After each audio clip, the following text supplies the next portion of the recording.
soal hasil Drifting. Yang drifting mana? Gantian.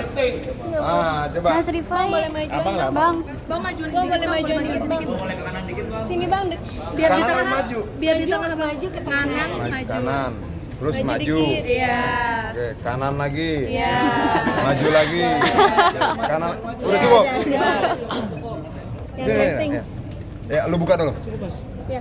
Abang aja udah langsung Kemudian, kita dampingin abang. tadi kan ada dari perwakilan drifting. Apa saja yang disampaikan kalau kesannya Bang? Ya, pertama kita sedang coba memeriksa data-data yang terkait dengan drifting. Sehingga tadi Pak Her bilang sepertinya tuduhan bahwa drifting itu membunuh UMKM tidak didukung oleh data-data yang kuat.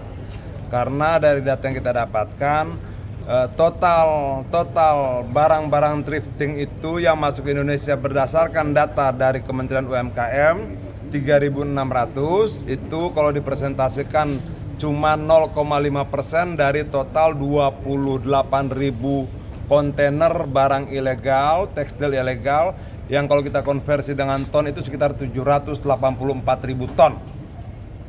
Artinya bahwa barang drifting ini hanya 0,5% dari total yang tadi. Kalau Bang, masukan dari Bang sendiri seperti apa Bang? Tadi setelah mendengar keluhan atau masukan dari Nah, pedagang ini drifting. dari Komisi 11, coba langkahnya gimana? Oke, terima kasih rekan media. Jadi tanggapan-tanggapan tadi insya Allah kami terima. Kami nanti akan minta disposisi dari Ketua BAM, Pak Aher, untuk menyampaikan surat ke Komisi 11 untuk segera kita tindak lanjuti dengan mitra kami, khususnya dari Kementerian Keuangan, untuk kita mencari cara solusi terbaik. Karena memang kita lihat dari data-data yang disampaikan Bang Adian tadi, drifting ini bukan menjadi sebuah ancaman utama, tetapi barang-barang impor yang lain juga tidak hanya barang bekas, tapi barang baru juga turut mendominasi. Dan itu juga menjadi ancaman yang cukup serius bagi kelangsungan industri di negara kita. Begitu. Oh ya Mas, untuk mengkolaborasikan agar drifting dan juga UMKM lokal ini kan tetap harus digalakan bersama ya Mas. Apakah itu juga nanti akan menjadi salah satu pilihan solusi? Tentu kami tidak bisa memberikan satu jawaban solusi sekarang ya. Mungkin nanti setelah kami diskusi dengan Kementerian Keuangan dan beberapa ekosistem yang ada di dalam situ, termasuk nanti Kementerian Perdagangan, kita juga akan berbicara bersama-sama untuk mencari solusi yang terbaik. Karena memang sekali lagi drifting ini bukan satu-satunya ancaman utama terhadap kelangsungan ekosistem industri tekstil di Indonesia. Bang, tadi juga beberapa dari drifting daerah mengatakan ada penindakan di daerah-daerah juga terhadap sisa-sisa barang drifting. Mereka juga meminta supaya tidak ada penindakan untuk sementara ini. Seperti apa nih Bang? Ya kita harap kalau misalnya negara tidak bisa memberikan lapangan pekerjaan, toh rakyat tetap butuh makan, ya jangan ditindak-tindak dulu lah. Kecuali kemudian kita mau melihat anak bangsa kita kelaparan. Nah sebenarnya sampai di dalam tadi kita berdiskusikan banyak hal. Karena dari data kita menurut hasil riset 67% milenial dan Gen Z itu menyukai drifting. Kenapa mereka suka drifting? Karena pertama mereka sadar lingkungan. Kenapa mereka sadar lingkungan? Mereka punya data yang kuat, misalnya untuk membuat satu celana jeans ini butuh sekian ribu liter air bersih, membuat satu buah kaos begini butuh sekian ratus liter air bersih, itu mereka ada datanya. Dan mereka juga sebenarnya melihat bahwa industri tekstil itu menyumbang 20% pencemaran dan limbah di dunia. Nah kesadaran itu kemudian membuat 67% generasi milenial dan Gen Z menyukai drifting. Nah, negara kita harus kuasai data itu sebelum ambil keputusan. Itu loh. Clear? Kalau soal tadi ada harapan agar drifting ini dilegalkan itu kalau Loh, mereka siap kok. Mereka mau dilegalkan dan siap bayar pajak. Bayar pajak. Karena gini, pembicaraan di dalam itu informasi dari mereka itu Dan setiap mereka yang ngomong aja Bang. mana ini? Ada perwakilan drifting, biar lebih enakan. Ayo. Namanya siapa? Iya Bang? benar. Namanya Rifai, koordinator dari koordinator pedagang Drifting. drifting. Oke. Gimana Bang tadi kan minta dilegalkan, berarti apakah siap untuk bayar pajak dan tadi pengelolaan sampah dan lainnya, hal-hal teknis seperti itu apakah siap? Intinya gini, kita sebenarnya ini kan seperti agenda tahunan ya. Tiap tahun ini selalu jadi isu-isu mengenai drifting. Artinya yang utama adalah kita selalu dituduh membunuh UMKM. Jadi tadi kita sudah diskusi di dalam, yang kita harapkan sekarang adalah solusi jangka pendek. Jangka pendeknya apa? ini untuk sementara tolong yang penindakan APH ini sekarang dihentikan sampai ada titik temu. Jadi jangka panjangnya kita berharap ini melalui BAM ini yang difasilitasi sama Bang Adian, kita harapkan ini dilegalkan. Seperti di negara-negara lain.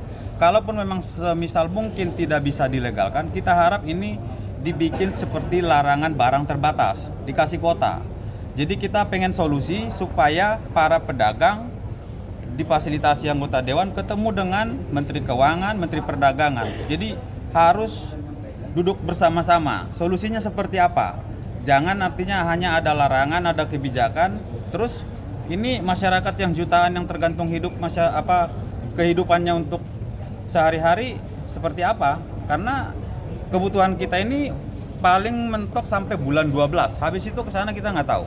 Ada wacana mau mengganti produk dari Kementerian UMKM, tapi kita belum tahu seperti apa wacananya. Oke, artinya dari pihak dagang thrifting meminta duduk bareng dengan Kemenq dan juga Kemendak. Ya, jadi harus duduk bersama-sama antara pedagang dengan anggota dewan dengan kementerian terkait. Jadi Kementerian Keuangan atau Kementerian Perdagangan.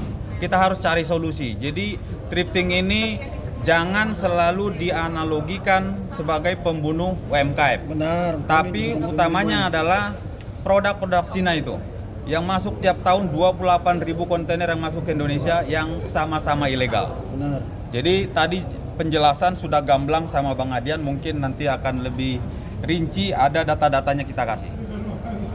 Pak, tapi ada info yang beredar gitu Pak, kalau misalkan ketika sedang menjual thrifting itu kadang ada juga barang-barang yang ternyata merek yang tidak diketahui tapi itu barang lokal. Jadi itu kan sebenarnya bisa jadi salah satu solusi. Nah itu betul Pak begitu?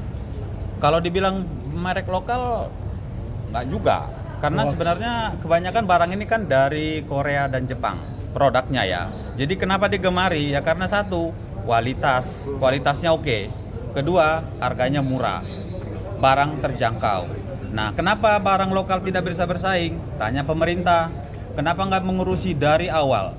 Kita dulu punya yang namanya Tanah Abang sebagai grosir terbesar se-Asia Tenggara. Kenapa bisa ambruk? Kenapa bisa runtuh? Kenapa bisa sekarang kiblatnya ke Thailand? Kenapa bisa sekarang ke Cina? Artinya selama ini pemerintah itu tidak mau campur tangan, mengedukasi, mendidik, memfasilitasi para produk lokal ini supaya bisa maju, hidup dan siap bersaing. Oke. Terkait rencana pemerintah menggantikan produk lokal, ada usulan nggak sih dari pedagang sendiri? Usulannya apa aja? Kalau harapan kita gini, ini kan rencana katanya kalau kemarin kita lihat di media itu ada sekitar kurang lebih 1.300 brand lokal yang sudah disiapkan Kementerian UMKM. Tapi kita belum tahu jenisnya seperti apa. Jadi yang kita harap, ya itu tadi Kementerian UMKM coba bicara dengan para pelaku-pelaku usaha thrifting. Seperti apa sih gitu loh. Ini menjelang akhir tahun. Artinya Natal, tahun baru, di samping dilanjut lagi nanti puasa lebaran. Momen-momen seperti ini yang ditunggu-tunggu para pedagang. Supaya apa? Ya ini dalam 1 tahun untuk mencari rezeki lebih momen ini. Tapi momen ini juga ya kebijakan Bapak yang terhormat Pak Purbaya memutus aliran baju thrifting. Komisi 11 juga akan memfasilitasi pertuanan. Nah, kita udah bicara Tadi udah kami sampaikan kan kami akan sesegera mungkin menindaklanjuti ini. Nanti menunggu surat disposisi dari Ketua BAM, sekaligus nanti saya meminta kepada beliau untuk memohon surat permohonan RDPU dengan Komisi 11 nanti. Satu lagi dari asosiasi, berapa banyak orang sih yang terlibat dalam bisnis ini Pak? Jadi kalau dimatikan kira-kira berapa? Gini, kalau ditanya berapa banyak, berdasarkan ini data ya, data dari Kementerian UMKM, ada 900.000 yang pelaku thrifting. Tapi itu data Kementerian dari UMKM. Tapi versi kita, saya rasa lebih. Jadi kalau dikalikan misalkan itu nanti ada kulinya, ada pegawainya, ada macam-macam, ya mungkin hampir 7,5 juta sampai 10 juta manusia yang bergantung hidup ke thrifting ini.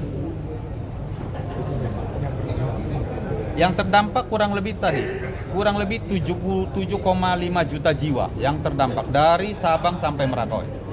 itu akan terdampak dengan kebijakan penutupan thrifting. Yang kita harapkan solusi yang menetap artinya kepastian. Kita pengen kepastian legalitas seperti apa thrifting ini ke depan. Jangan tiap tahun jadi ya agenda-agenda menutupi isu nggak tahu kita. Tapi yang pasti jangan jadi isu. Setiap bicara masalah thrifting selalu jadi isu nasional. Oke? Oke?